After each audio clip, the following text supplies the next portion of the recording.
You might initially think it's something that you just definitely don't want to do, or you don't have time to do, or it's not something.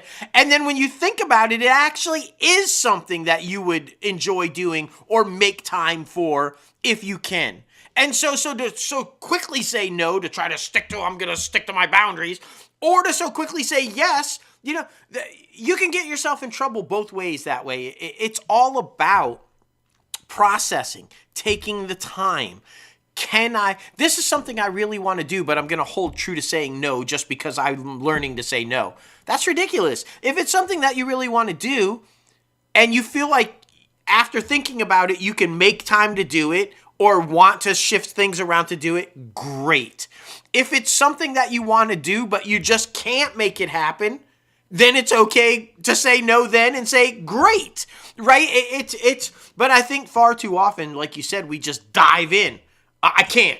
I don't want to. Or, yeah, man, sure. And then, if you just give it the thought process, it's usually a different situation, right? And so it's just one of those things.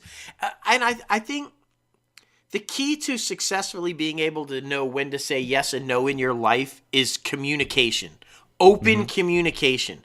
And I think that's true in everything, whether it's work, whether it's relationship, whether it's just everything. Like trying to balance when. It's something as simple as you and I do it all the time. It's like, hey, when can we do these all on a Thursday? Maybe not. Might be better if this or this or this. Can we move it to here? Can we move it to there? If you just have little open dialogue, conversations, that no ends up being a yes because you're able to move things around or you're able to, But if there's no communication, if there's no open dialogue, you're ramming yourself into a yes or no answer without figuring it out. And that's where I feel like the big breakdown comes from. Just have a conversation. And that's the other thing, being honest and open, right? Like how many times at work when you know you've already got a boatload going on and you feel like everything is on your shoulders and then they come to you because you're really good at what you do, but they're like, oh man, hey, we're in big trouble. Can you help us out here or there? If you are drowning, say that. Don't. There's nothing wrong with it admitting that it's too much, that you need to step back a little bit. It's or the same thing like you said.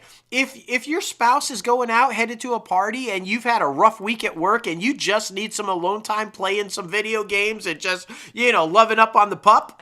It's okay to say that, but you have to communicate that. You have to be willing to have that open dialogue and going, hey, I really want to go, but listen, you go have a good time. I'm just exhausted. Had a rough week. I'd really just like to stay home.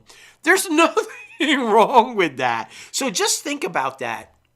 Every time you're in a situation, most people will understand. Most people will be like, oh, yeah, no, just have some rest. Do you need anything before I go? They're not going to come at you because you said you're tired after a rough week if you just say you're tired after a rough week. So it's keeping that open dialogue and that open conversation and that honesty. That's where boundaries work.